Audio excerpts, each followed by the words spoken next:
This is Damian Perdue of Think Theory Radio, Saturdays at 6 p.m. You're listening to Hal Sparks' radio program, Mega Worldwide. I thought there was going to be like a new one every break. I was so excited. You want more, Hal? We'll give you more. Hal Sparks' radio program, Mega Worldwide on Chicago's Progressive Talk, WCPT 820. Hoo-yah!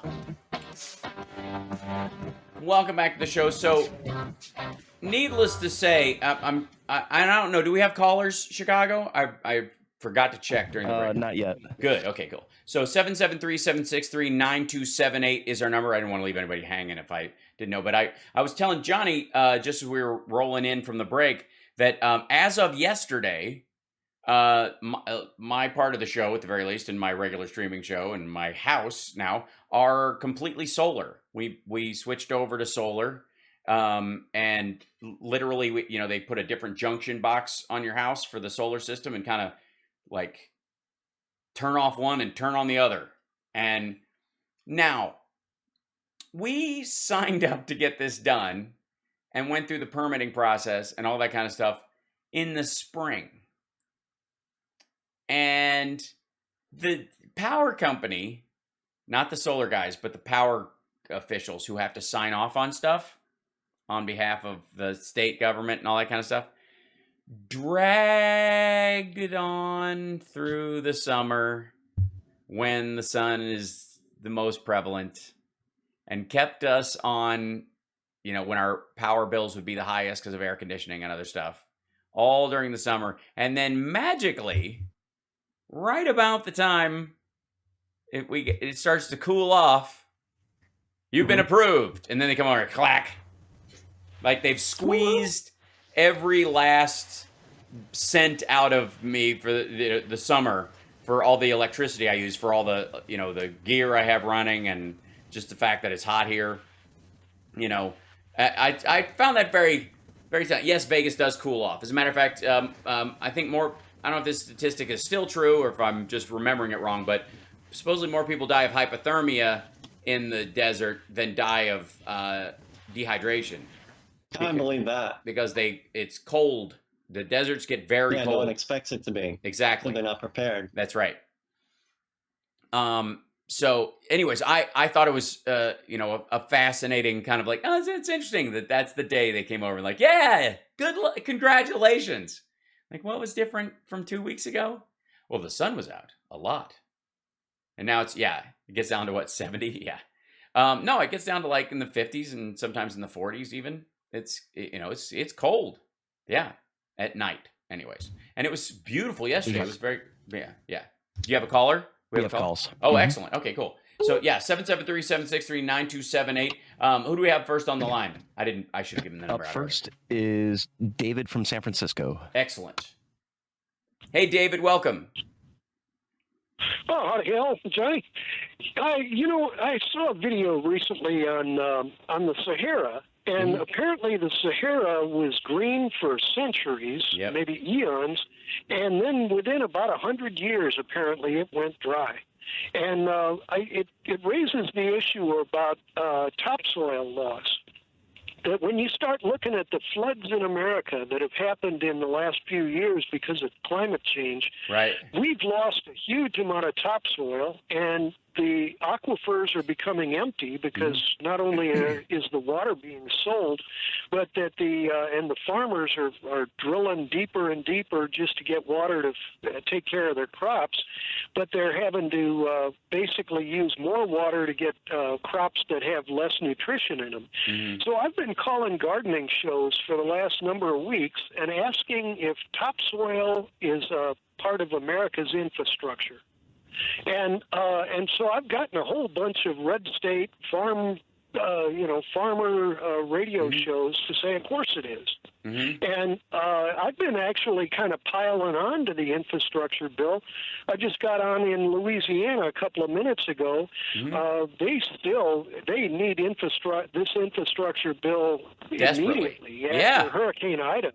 Right. They not only don't have electricity down there, but they don't expect electricity for another month. And so the infrastructure of America, the architectural standards need to be changed. The upgrades of what we thought is normal And I heard you talking about Chris,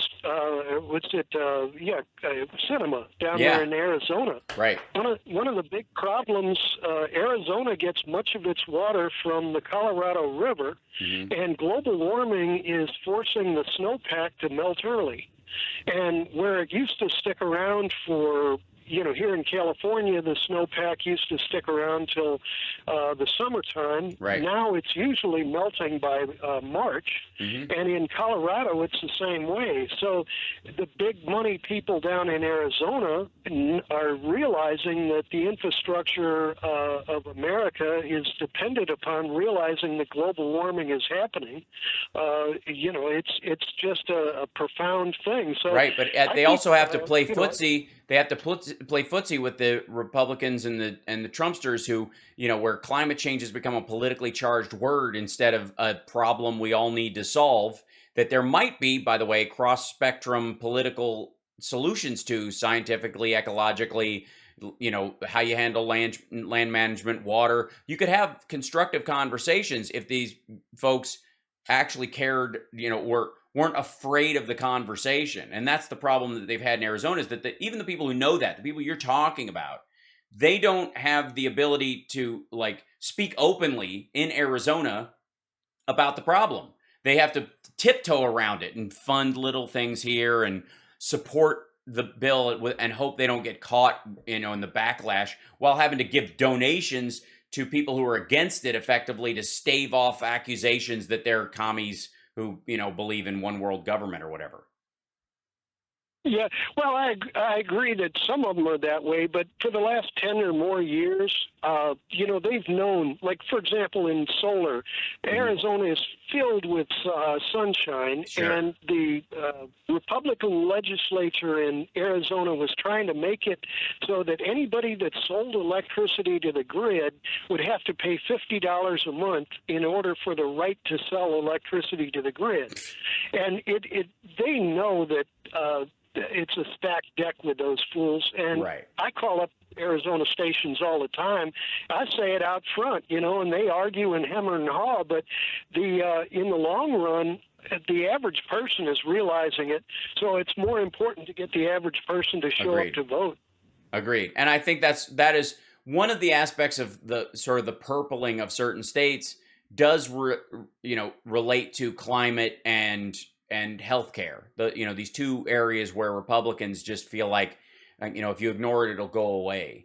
And those are the two areas where Democrats have made the most inroads, especially in Western states where it's very abundant. It's super obvious that more water is needed and there isn't enough to go around. And there's a lot of expansion in those states. Everybody talks about how the water level in the river that supplies Arizona and Vegas and all this stuff is down, and you can see the lines where it's down or whatever. Well, let's not forget, Vegas has almost tripled in size in the last 15 years as far as housing. So, it's not just that the snow isn't, there. It isn't just there's population, there's expansion, there are towns in Arizona that are making golf courses, and they're in the middle of the desert. They water golf courses. If you want to golf, go where the grass is. That's never made sense to me. Here, there should be another. It's all sand pit here. If your golf ball lands here and you're not at whatever Golf Pro or Golf and Stuff or whatever there's the place where you just go to hit drivers. If you're not doing that, practice. Yeah, practice ranges. If you're not doing that, golfing it makes no sense in an environment like this. And yet sure, Vegas is going to have a couple because it's a huge tourist town, but there are places they're building in Arizona that are just basically small, gated community kind of towns, and they're putting in a golf course and watering it. It's a waste of resources, and that is a significant amount of water that is caused in the lowering of that river, besides the lack of snow and the lack of rain.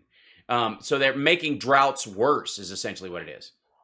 So yeah, absolutely. One last thing. I've been leaning on the idea that because the Republicans pretend that they know how to manage money. I call up these right-wing shows and I say not only do they not know how to manage money, but they're actually causing the interest rates to go up. So when they were fooling around with the debt ceiling the other day, the stock market just about crashed, and it was because America was starting to look like a deadbeat because of the Republicans. And when you start looking at the infrastructure bill, interest rates were extremely low about a month ago, and the infrastructure bill could have been tripled, and America could have rebuilt itself with extremely low interest rates. Right. But the Republicans screwing around have jacked up the interest rates so that it becomes more untenable. More expensive. And so the more they screw around, the more they jack up the interest rates, and we can get less done. That's right. I mean, this goes back to when oil was negative $32 a barrel. Seems to me would have been a key time for Trump to fill the our national supply, like the national reserve. Fill up the reserves entirely, because countries were paying you to get rid of it. And he didn't. He waited till the price was back to normal. I mean, that would be the first thing you would act on. If you knew this was a problem, because they knew it was coming for a week, and you knew it was below that, we've all seen Trading Places. That's the moment you just, buying at 232, like that was it, and where everything's coming in. That's what they could have done. He absolutely had he had the means and wherewithal to do it. Countries were looking for places. There were tankers floating around the ocean with nowhere to go. And we could have taken it all. We could have literally supplied the entire country with free gasoline during the pandemic. In the same way that he sold the largest order of corn and soybeans to the Chinese in the middle of last summer when Americans were in food lines. And it wasn't a life-changing, It was $10 billion. It was not a life-changing number for the United States at all. Meaningless amount of money compared to the need in the country. We had more than $10 billion worth of hunger in this country at that point.